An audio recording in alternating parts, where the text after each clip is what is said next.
Hey guys, welcome back to my channel. It's your girl Mimi. Today's topic, let me tell you the easiest way for you to get work permit in Canada, especially if you are coming to Canada with a visitor visa. Yes, you heard me right.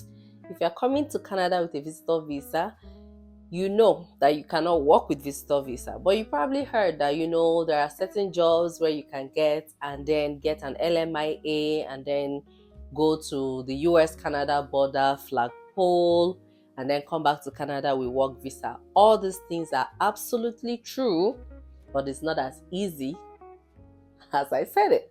But there are some jobs that, and I'm going to be talking about one particular one that is quite easy for you to get a work permit if you have that skill. Okay, without further ado, we'll go into it, but I just want to say as well that my last video I talked about doing a free consultation for 6 people just to celebrate the fact that I got to 19,000 subscribers. So I've chosen those 6 and you'll be getting an email from me today, and then we can get to book time and dates, preferably this Saturday because I don't work on weekends, and then we'll be able to have your one-on-one conversation.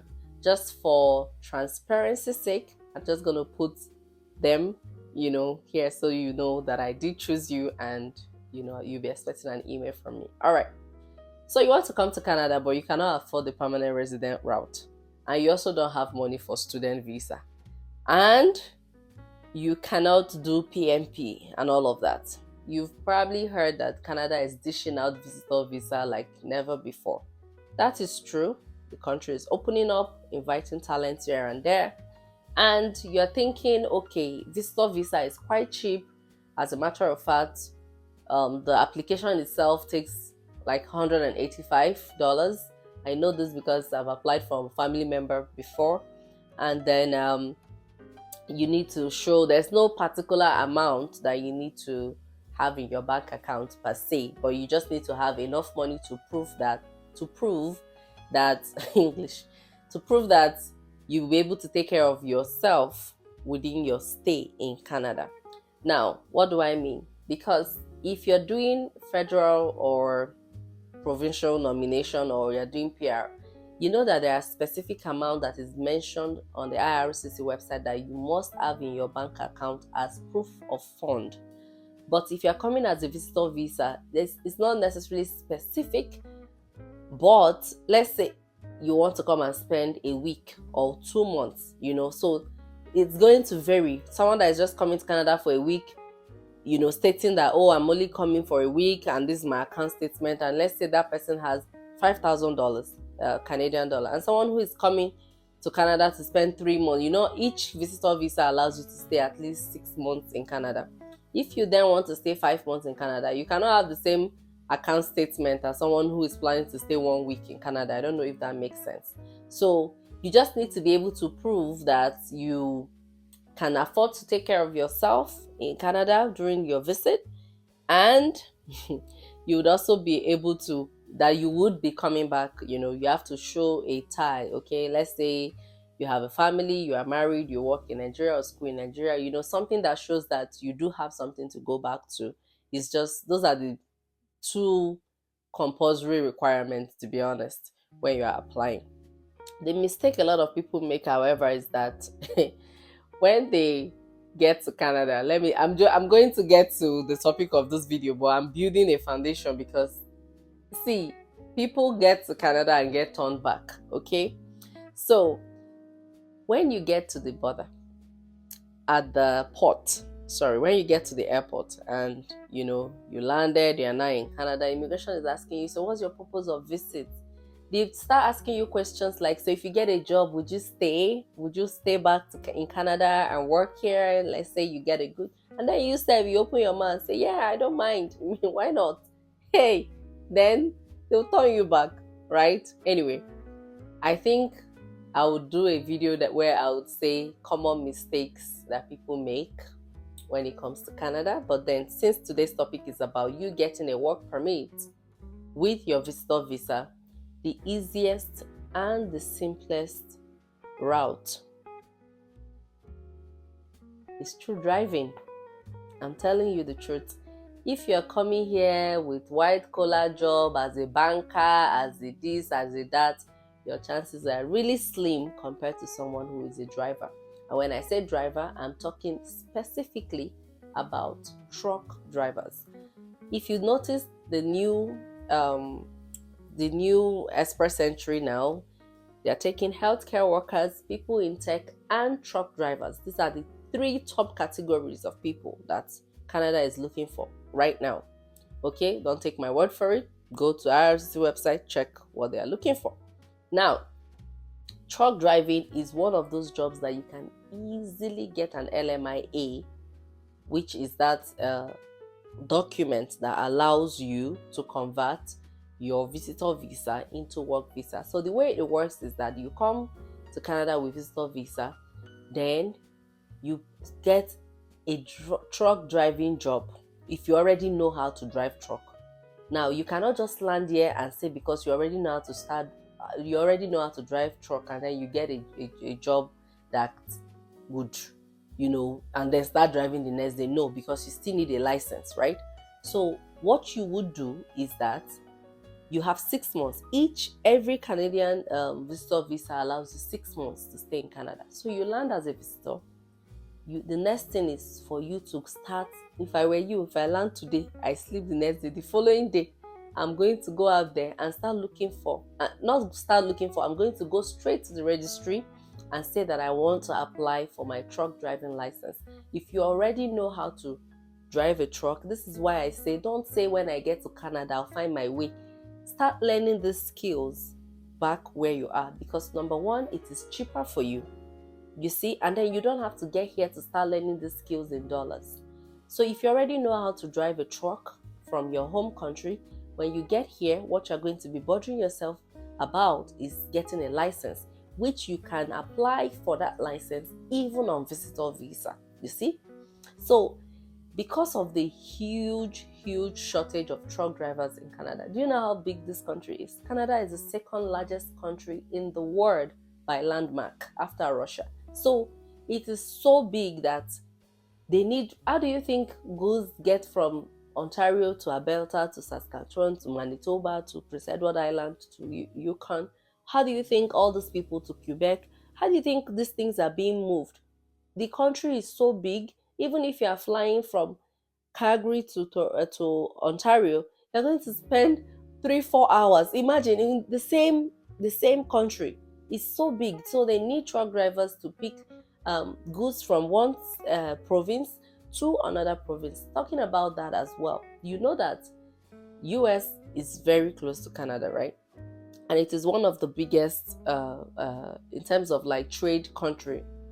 US and Canada have that relationship where truck drivers drive to US, bring goods to Canada, carry goods from Canada, take goods to US. So these people are constantly in demand, and it is one of the easiest way for people to get an LMIA approved, because it is it's something that is this is in high demand. So they need people with that skill. Like you are needed here. So if I were you, and I know that my cheapest option is to come here as a visitor, but then I have 6 months to get a license. What I'll be doing is that I would already learn, if I don't know how to drive a truck already, I already learn that back home. Get a license from back home as well. Don't just say, I know how to drive, you land here without any license. Get your home country license that you know how to drive. If I were you, get a letter or an experience letter that you know, like you've been driving and all of that, okay? Get all of those things. That's to say that don't just learn and sit down and say, okay, now that I finished learning, I'm going to Canada. Try and get some form of experience. Learn it and learn it well.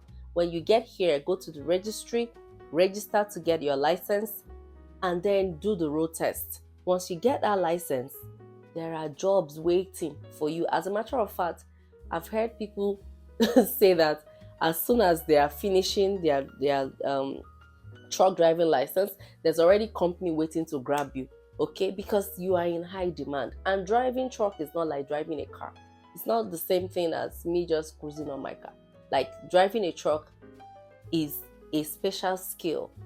Don't forget that it rains and it snows a lot in Canada. So the thing is, it's not just that, they need you, because even in those seasons where it's snowing, people still get food.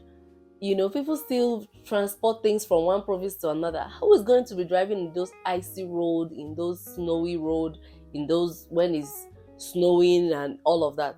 Truck drivers are still the reason why goods get from one place to another. So you see, whether either we are talking summer or we are talking winter, you are in high demand. So this skill is very important. If I were you, I would learn it. I would be so good at it. I will come here. I would go straight to the registry, apply. If I know that I have 6 months, I will be so serious that every day that I land, within 2 months, I will target that this thing, I have to get it. Get the license, get a job, and get work permit. So the way it works is that when you are done with all of that and you get a job, the company applies for LMIA for you. This is when some of you have been asking me, there's a video I made and a lot of people are talking about, if you can come to Canada and work on a visitor visa. And many of you were talking about flagpole. So this is how it works. When you get that job, okay, that LMIA, sorry. So when you get the job and then the company gives you that LMIA document, this is when you go to the Canada-US border for a flagpole. And then they'll ask you, what are you here for? And then you tell them, I'm here to convert my visitor visa to work permit. They will ask you, do you have a job? You say yes. Do you have an LMIA document? You see that document, you say yes. That's when you then give it to them, the officer, you pay your work permit fee, and then the officer lets you come to Canada and all of that. So they get back into Canada with the work permit. So if you're looking into, because people, when I did, they say, oh yes, go and read, the government have extended it to 2025 that you can work in Canada with visitor visa. You cannot work with visitor visa, but you can get a job while you're visiting and then convert that job to work permit if you have that LMIA or you're in a category that LMIA is exempt. Do you see the difference? Because I think the mistake here is that people think when they say, during COVID, people who came to Canada as visitors and then COVID happened, the whole lockdown and everything, that was when they said, okay, if you're on a visitor visa, since you are stuck here anyway, we would let you, get a job and all of that. And then they extended that to 2025 February.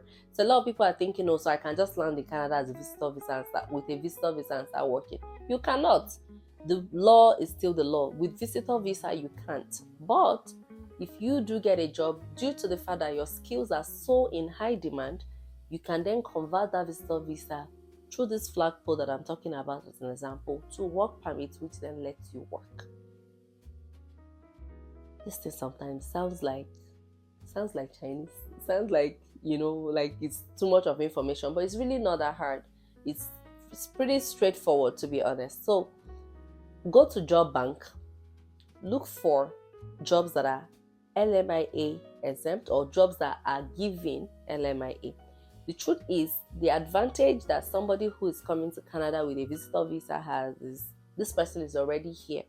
Most people will write me and say, but I've been applying on Job Bank, I've been applying on Indeed, I've been applying on LinkedIn, but they're not reaching back to me. Just put it this way, if you own a company, what would be your first priority? To hire from within the country where that person can easily, start work, or to hire from outside the country where you have to now wait for the person to process their documents and all of that? Your first will be to hire from here.